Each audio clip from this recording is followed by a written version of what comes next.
अंतर्राष्ट्रीय मुद्रा कोष यानी IMF ने भारत की GDP की वो सच्चाई खोल दी है जिसे सरकार सालों से चमक दमक में छुपा कर रखती आई थी।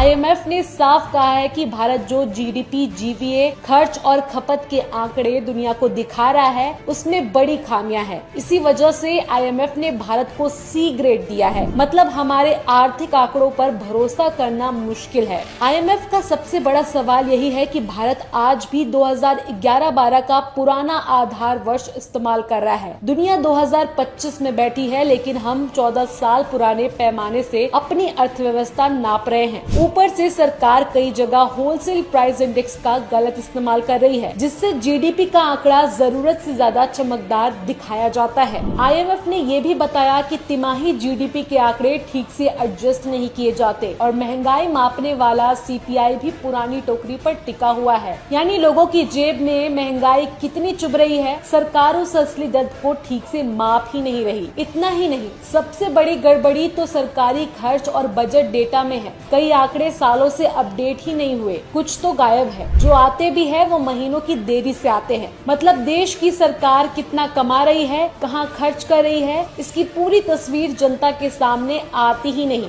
IMF की इस रिपोर्ट के बाद हमारा सवाल ये है कि हमारे देश की GDP सच में बढ़ रही है या सरकार अपनी वाहवाही के लिए सिर्फ आंकड़ों को खींच तान कर बढ़ा रही थी।